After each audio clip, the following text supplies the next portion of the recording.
corporate governance pada bank syariah.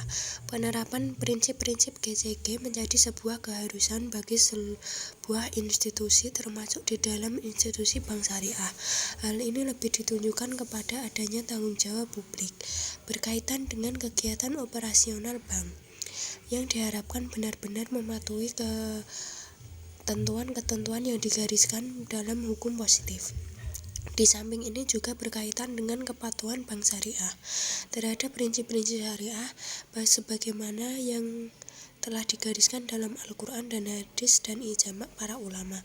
Pengertian GCG sendiri menurut pasal 1 angka 6 Peraturan Bank Indonesia tentang pelaksanaan GCG bagi bank umum disebutkan bahwa good governance adalah tata kelola bank yang menerapkan prinsip-prinsip keterbukaan, akuntabilitas, penanggung jawab, independensi, dan kewajaran.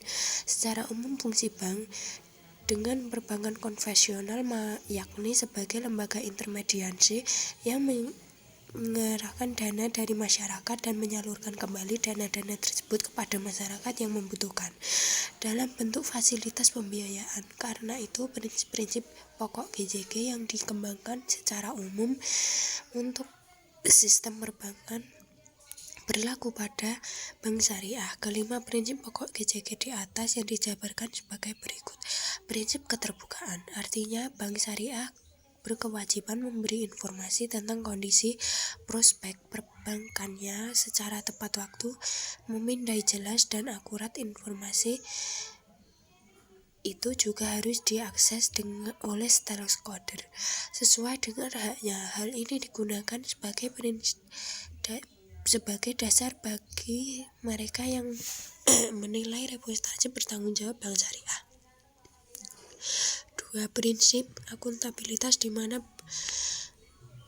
bank syariah menetapkan tugas wajib yang jelas dari setiap komponen organisasi selaras dengan visi misi sasaran usaha yang strategis perusahaan. Komponen organisasi mempunyai kompetensi sesuai dengan tanggung jawab masing-masing. Selain bank harus memastikan ada dan tidaknya check and balance dalam kelolaan bank. Bank harus memiliki ukuran kinerja dari semua jajaran berdasarkan ukuran yang disepakati konsisten sesuai dengan nilai perusahaan sasaran usaha. 3. Prinsip tanggung jawab, artinya bank syariah memegang prinsip ini harus dijalankan ketentuan agar operasional perbankan syariah tetap berjalan sesuai dengan adanya yang diharapkan. Bank pun harus mampu bertindak sebagai perusahaan yang baik.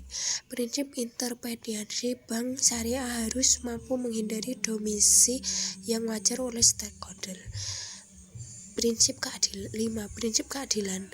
Bank syariah harus memperhatikan kepentingan seluruh stakeholder berdasarkan asas kesetaraan kewajaran. Bank sepakati kepada stakeholder untuk memasukkan sasaran kemajuan bank syariah. Pendahuluan dalam lingkungan pemerintah.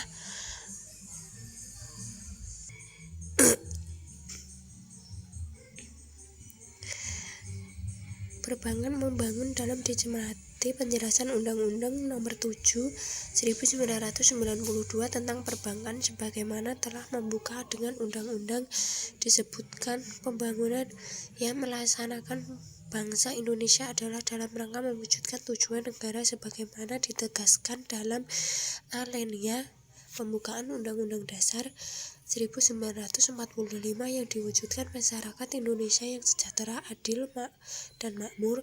Dalam mewujudkan masyarakat Indonesia kesejahteraan, adil, makmur berdasarkan Pancasila nasional yang berdasarkan kekurangan perlu senantiasa dipelihara dengan baik.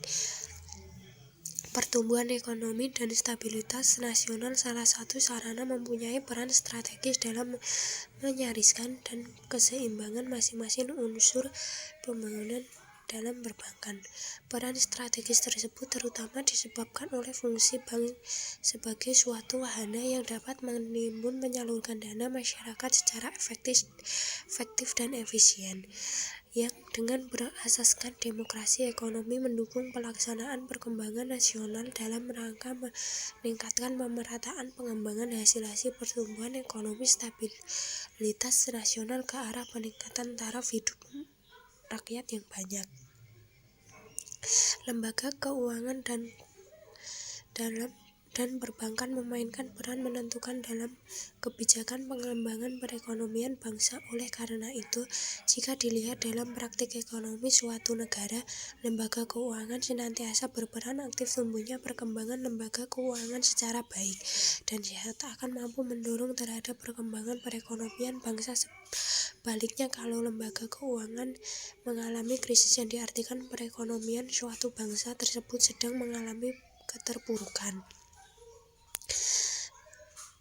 Perubahan sudah merupakan fenomena global yang tidak bisa dibendung. Beberapa kejadian yang dihadapi antara lain restrukturasi merger, defisiensi dan akuisisi, penurunan kesempatan kinerja, ekspansi internasional dengan segala konsekuensi.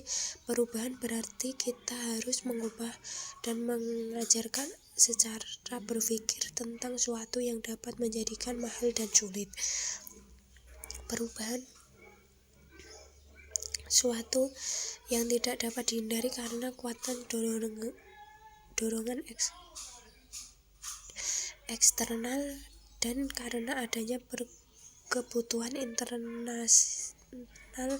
Perubahan juga berpeluang menghadapi regresi baik individual maupun organisasial.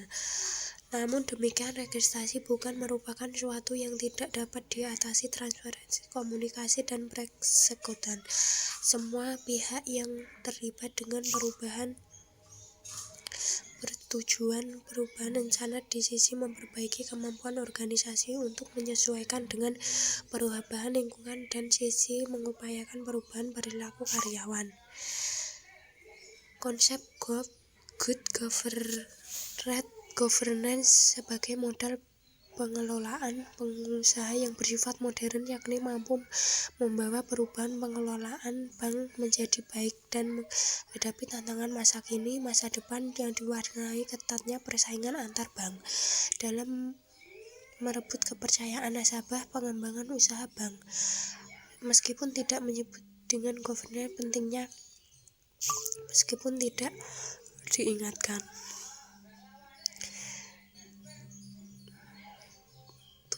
Tinjauan sistem struktur pengelolaan perusahaan serta mengingatkan pemegang saham stakeholder adanya keseimbangan hubungan antara organ-organ perusahaan, adanya pemenuhan tanggung jawab perusahaan.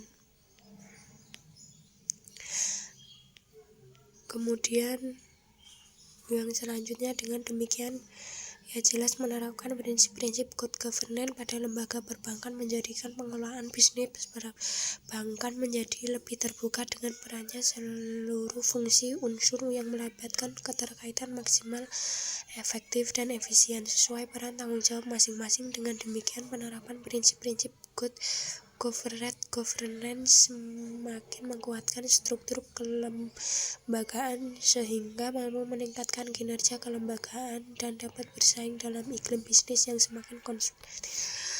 Menutup keterpurukan sektor perbankan dalam masa kritis ekonomi yang melanda bangsa Indonesia sekitar 1997 sampai 1998 membuka kesadaran tentang pentingnya tata kelola yang baik suatu institusi atau usaha. Penerapan good governance dan sektor dunia usaha dikenal dengan nama good governance, tata kelolaan yang baik. Penerapan prinsip-prinsip dalam membekali intern perbankan yakni akan melandasi kokoh praktik-praktik GCG. Kemungkinan penerapan prinsip-prinsip dapat menjadi dasar pengembangan usaha kelembagaan terutama dalam berkaitan dengan mempertahankan kepercayaan publik. Sekian presentasi dari saya. Apabila ada kurangnya mohon maaf, selebih-lebihnya banyak-banyaknya. Wassalamualaikum warahmatullahi wabarakatuh.